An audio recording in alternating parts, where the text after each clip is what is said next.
Hey budget gardeners, Vita Loca here. Join me today as we do some fall cleanup and prepare for winter in my backyard plant nursery. So let's go.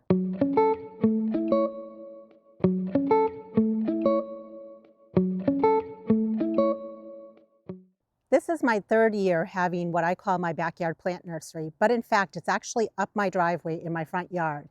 It's a place where I sell plants to anyone that lives in the local area. I put the listing out on Facebook Marketplace. I open up this nursery in the springtime and I close it in the fall. In fact, I have a whole playlist on my backyard plant nursery, lots of questions and answers from many of you about whether or not you need to have a license to have a nursery, what kind of plants I sell, what are some issues I run into, where do I source my pots, my soil. So definitely check out the playlist. I'm going to link it down below as well as up above. Go through the playlist, and if you have a nursery or you're thinking of selling plants, and it doesn't need to be this big, but if you're thinking of selling some sort of plants from your home, check out that playlist because I answer a lot of questions in there. The purpose for today's video is basically to get me down here doing some work. It is early November and it is time for me to put this area to rest. It's no different than garden beds or flower beds that we have in our landscape. In the fall time, we need to put our flower beds to rest so that they can rest and so that we can rest. I did have a very good year with my nursery. Every year that I've had this nursery, I've sold more and more variety of different plants, but I've also made a little bit more money each year. My nursery is more of a side hustle. It's just something I do for fun. It's definitely not a full-time job, but I enjoy the process. And not only that, it's a great place for me to take divisions from my yard and put them down here. But it's also a great place for me to shop my own nursery. In other words, if I buy a plant and I don't know where I want to put it in my landscape, it comes down here. And I just make sure I don't sell that plant and I have it here on a different day when I want to shop my nursery and put it back in my landscape. So my plan for this video is to bring you along and just show you little tidbits of what I'm doing to prepare the nursery for the winter months. The ground is going to freeze within the next month, so I need to hustle and get a lot done down here. So let's get started. And for any of you that are familiar with my channel, when you come up my driveway, this is what I call the long border. So the plant nursery is just next to the long border. And I have been blowing leaves out of this area, just like much of my landscape, for the last number of weeks. And the great news, friends, is that most, not all, but most of the leaves have fallen at this point. So that means I might only have to come out here a small handful of times. So the first thing I want to do is really just blow off the leaves from this area. And the reason I want to do that is I want to see what I'm working with. The leaves are basically in my way. Could I leave all these plants the way they are with the leaves and just call it done for the season? I could, but I might as well blow the leaves out, cut back any perennials, herbaceous perennials, and you see that there are little small gaps here. I still need to utilize those little pockets and heal in more pots that need to stay down here for the winter months. So I'm bringing you around so you can have a general idea of what's going on in here. It's the end of the season. It's not meant to look glamorous. It's an area that basically is going to sleep for the winter months. And the nursery basically extends up into this little space up here. I'll be using a backpack leaf blower. I've had this for a number of years. This works for me. And at this point, I now have 3 batteries. And by the time I go through 3 batteries, my arm is done and I am done. So I think for this space, we're only going to need 1 battery. I don't usually wear eye protection or ear protection, but if you want to, when you're blowing leaves, by all means do that. I think if I had a gas-powered leaf blower, it would be louder and I would wear ear protection.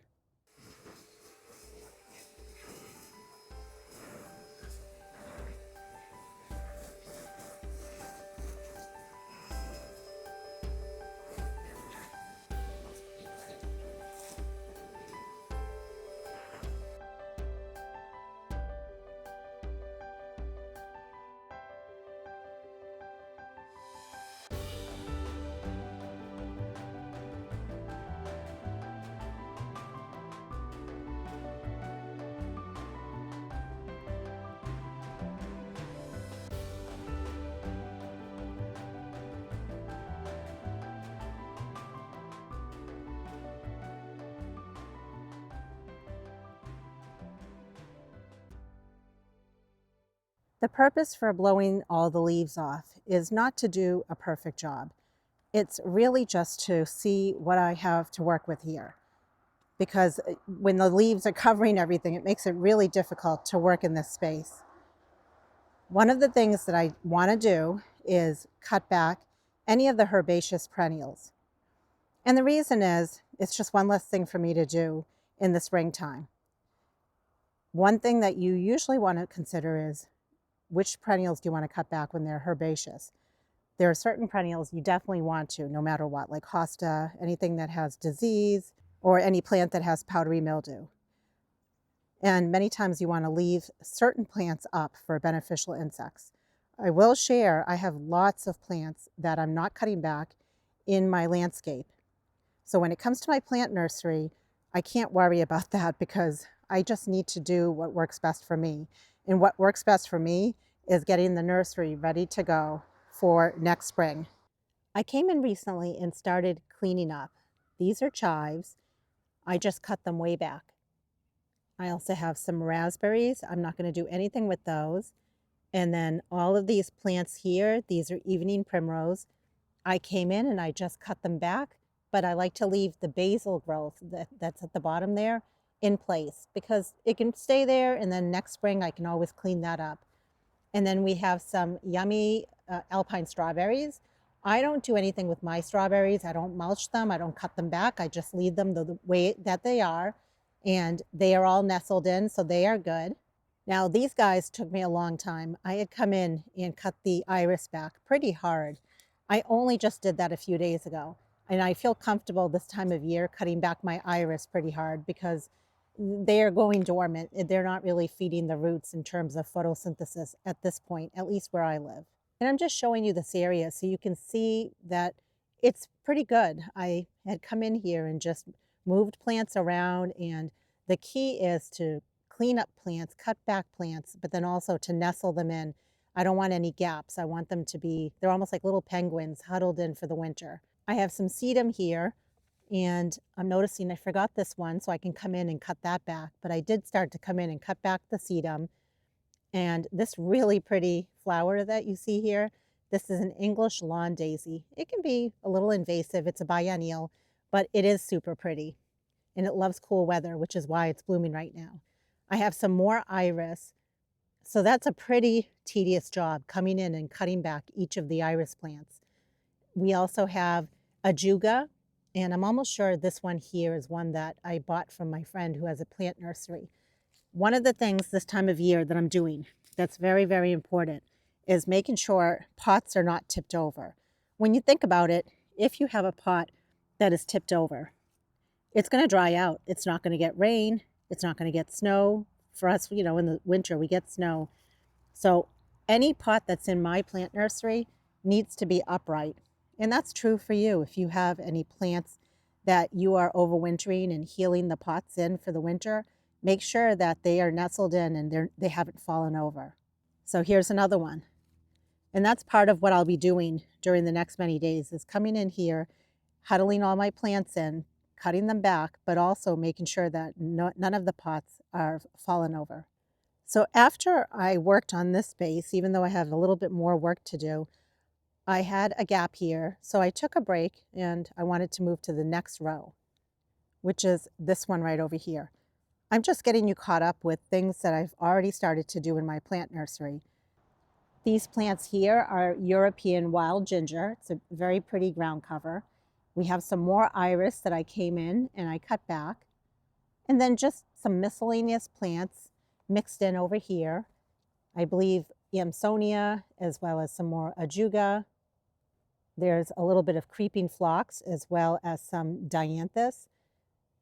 I'm not quite sure what's in these empty pots, but there's something in there. And then we have a whole bunch of a perennial type of geranium.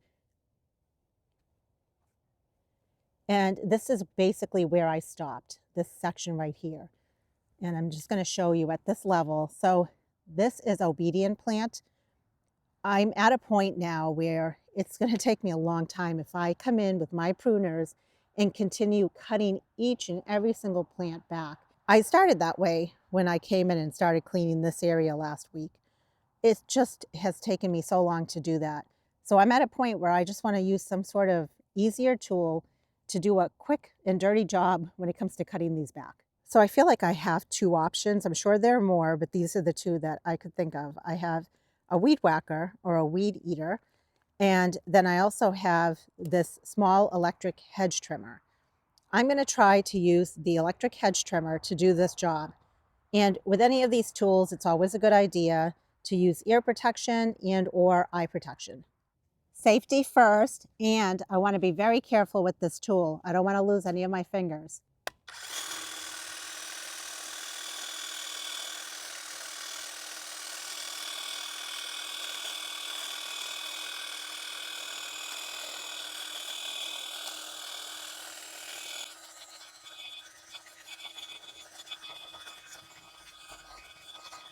I'm cutting them down as far as I can cut them. And if it leaves an inch or so above soil level, that's perfectly fine.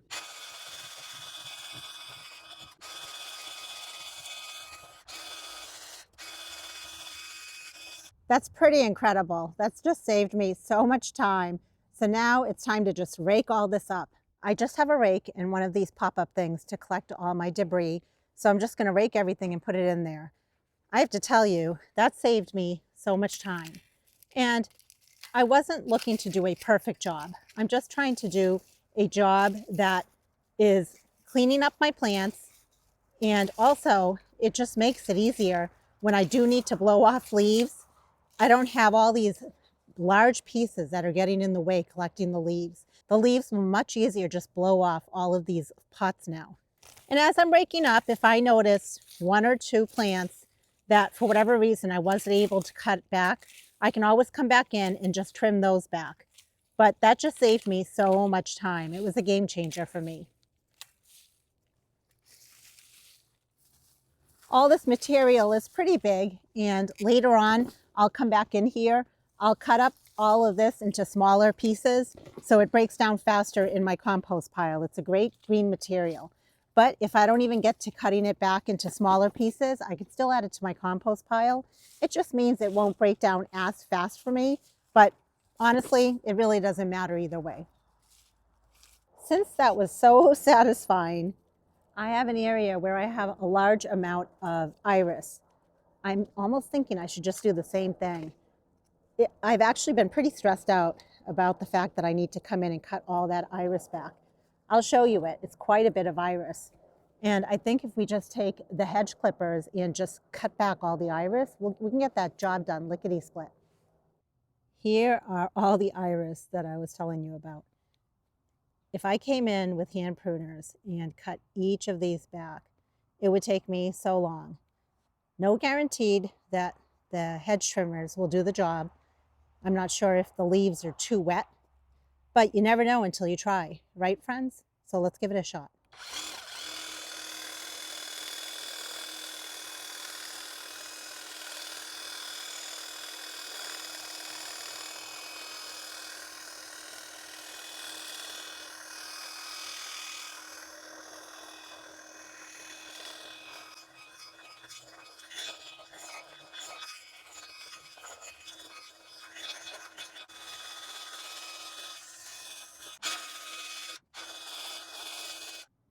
I would say that process works for me. It definitely works for me, rather than coming in and individually cutting each of these back using hand pruners.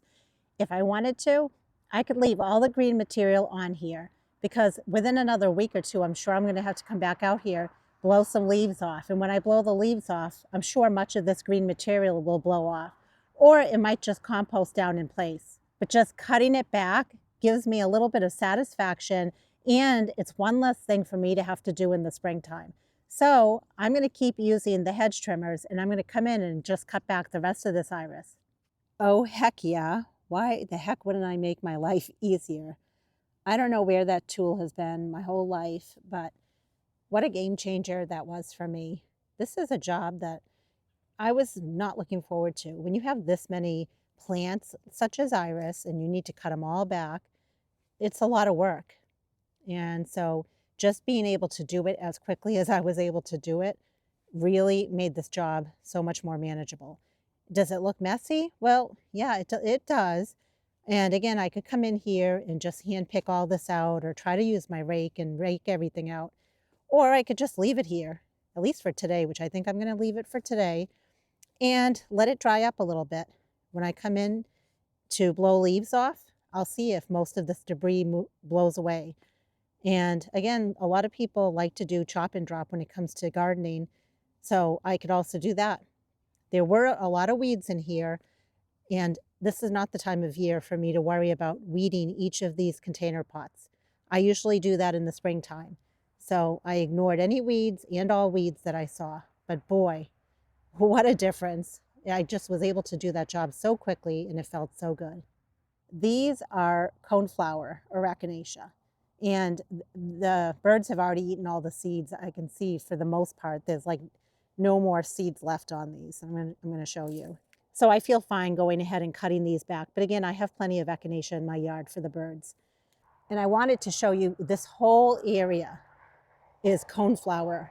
And it's mostly Echinacea purpurea or purple coneflower. This I thought would be very satisfying. So I'm going to go ahead and start cutting in this area here, and I'll have you watch just so you can see this area get completed.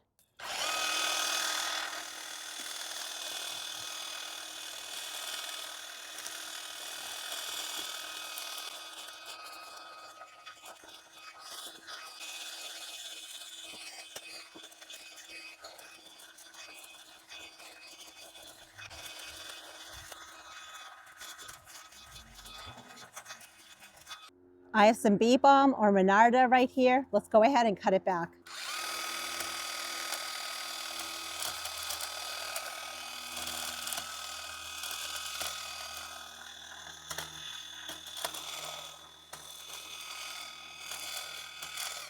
With the coneflower, it's pretty easy for me to just come in here and hand pick all the big pieces because they're so large. I've been avoiding working in this particular area of the nursery where the coneflower is because of all these large pieces that were in here. But now that we've cut them all back, it makes it so much more manageable. In fact, I have a ton of coneflower that's up near my fire pit, and it needs to be brought down here and it needs to be healed into the ground. They're all potted up and they're ready to go. But I was stressing out because I knew that they needed to be put in this area here, but I had all this debris that was in the way. I sold a ton of coneflower this season. So in this big, huge space, there are a lot of pots, but then there are a lot of open areas. And now it's going to be so much more manageable for me to come in here and fill in all these little pockets, all these little gaps with the potted up coneflower plants that I have. And I'll probably come back in one more time with my leaf blower, blow out all of the leaves because there are still a lot of leaves nestled in here. They were getting stuck with all this debris, but now that we've cut the debris back, it'll be so much easier to come in with the leaf blower, blow out the leaves one more time, and then I can go ahead and nestle in all of those coneflower plants. Just like with our gardens, we can have some years that are very hot or very dry, or we can have some years that are very wet, very humid, very muggy. This past year was extremely hot and extremely dry, especially for here in New Hampshire. So even though I was busy in my nursery with meeting with lots of friends and selling plants, I definitely neglected the nursery more than normal when it came to keeping it well weeded.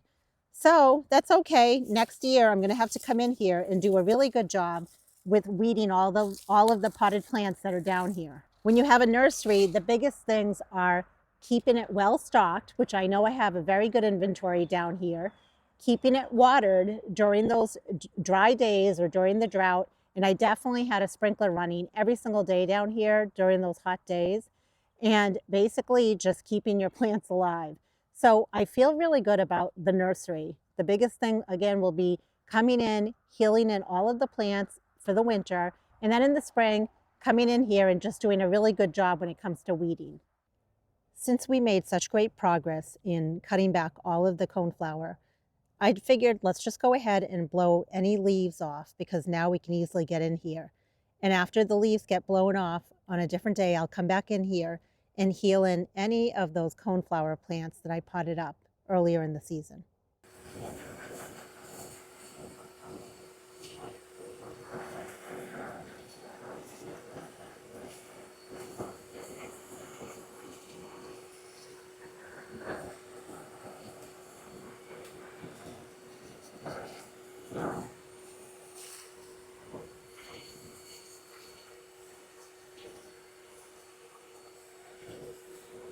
And now I can see all the little nooks and crannies that I can fill in with yet more plants to sell for next year. Let's do one last thing together. In the area right next door, I originally had a ton of hosta, and I have pretty much sold out of my hosta for this year. That's pretty much all that remains, and you can see they've gone by for the season. What I want to do is fill in this area. I have more hosta that I potted up, and they need to be brought into this area. So let's just do that together. The main thing I want to do today is basically I have a hoe here, and I want to pull back the soil just a little bit, because every year what happens with each of these areas where I've dug out a trench is they basically get the soil coming back into the trench. As I start selling plants and I'm walking up and down each of the aisles, it's inevitable. The soil just kind of comes into the trenches. So I like to use the hoe, pull out the soil, and then after that, we can go ahead and start huddling a whole bunch of hosta plants that I potted up. And I'm not worrying too much about the leaves at this point. It really doesn't matter because, well, you know how it is. I'll be back out probably tomorrow blowing leaves out of this area again. But I'm trying to just clean it up. And the big thing is kind of banking up the sides or making my trench. And this is that process I've talked a lot about in my videos called healing in. I'm basically trying to get it so that these plants are in the ground, they're in soil, they're in their pots, but they're all protected at soil level. And that really helps them in our cold climate during the winter months. It protects the roots. I have at least 6 trays like this, and each tray holds 10 pots. So I have at least 60 hosta plants that need to be healed in. And I was waiting for a day like today to get this job done. The sooner I get these plants healed into the ground, the happier they will be and the happier I will be. And I'm noticing that since the foliage has already died back, I might as well just come in, even though I wasn't going to, and pull back the foliage. When you have hosta, it is better to do that, especially if slugs are a problem in your area, because slugs love to live under the foliage of hosta plants. So since it's a very quick job for me to do, I might as well just quickly do it. And I'm just placing the pots nice and tight next to each other. I want to have the least amount of gaps possible, partially because I don't want to waste room, partially because they all will protect each other by being this close together. And here are the rest of the hosta plants that I have. They don't look like much right now, but I just wanted to give you an idea of what I have to still work with. We have some more over here and then some more over here. What I'm going to do is get all of these pots healed in, and then I'll show you what it looks like when I'm all done. The main thing left to do is just heal in the plants, meaning all the soil that we pulled back, I'm going to push it back towards the pots that are on the edge here. And I want to make sure that I get as much of the soil as I can around the pots. I don't necessarily need the soil to cover the top of the pots. I just want the soil to reach the top lip of the pot or just below it. And what I often say in my videos is it's almost like we took a plant and we planted it in the ground. The only difference is we took a potted plant and we planted it in the ground. I like to do this with plants that maybe I bought on the clearance rack and it's getting too late for me to get that plant in the ground, or maybe I don't know where I want to put the plant in the ground. You can have an area anywhere in your yard. It could be a raised bed, it could be a vegetable garden, it could even be a flower bed. You could take a potted plant that's a hardy perennial and just sink it in the soil and backfill the soil around it. And that's a process called healing in. And a lot of people do it. You want to do it to protect the roots, especially if you live in a cold area like I do. Because if those roots in that pot are exposed to very cold temperatures, our winters can get down to negative 15 degrees Fahrenheit. Those roots are exposed and there's a chance you might lose the plant. So we have tucked in all of these hosta. They're huddled in, and even if there's gaps in between each of these pots, because they are circular pots, I have learned that it doesn't matter. The pots will be fine. The first year I had my plant nursery, I was a little nervous about that. I thought I had to use square pots because there's less areas or gaps in between each pot. And I've learned it doesn't really matter if it's a circular pot or a square pot. And also at this point, if leaves start to come in between the pots, it's actually a blessing because those leaves will actually add a little bit of insulation and protection around each of these pots. So if I wanted to, I could come in with my hoe and just go like this and bring the soil back in. And it's not just soil, it does have wood chips mixed inside of it because I have used wood chips to line each of my rows here to suppress some of the weeds. But it's totally fine because the plants don't care. They're in a pot that has soil in them. So if there's wood chips around them, not a problem. And then a lot of times I like to just press down just to take out any little air pockets that might be there. And I'm going to do the same thing on this side. Just bring the soil right in. What a great feeling though. Those hosta have been sitting there for a long time, staring at me, begging me to take care of them. And then not only will the plants be protected, they will be ready for sale come springtime. And I can go in and just do the same thing. Press down. I am planning to bring in more wood chips, and I'd like to put it right here, and it just helps suppress the weeds in between each section of pots. I try hard to appreciate the work that I got done in a certain section of my yard, rather than be overwhelmed at what more still needs to be done. We accomplished a lot together, and I actually, for the first time in a long time, feel really good about my plant nursery being put to rest for the winter months. I still have many more plants that I need to cut back and heal in, but we have to take it one day at a time. And we got a lot done today. So don't forget to check out that plant nursery playlist. It's down in the description below. If you enjoyed this video and you want to see more videos having to do with my plant nursery, let me know. I'm going to be down here for the next many days finishing up lots more jobs. I have lots of different plants I didn't even talk about with you in this video. So maybe you want to know what other plants are in here. Let me know. And until the next video, make it a great day with gardening.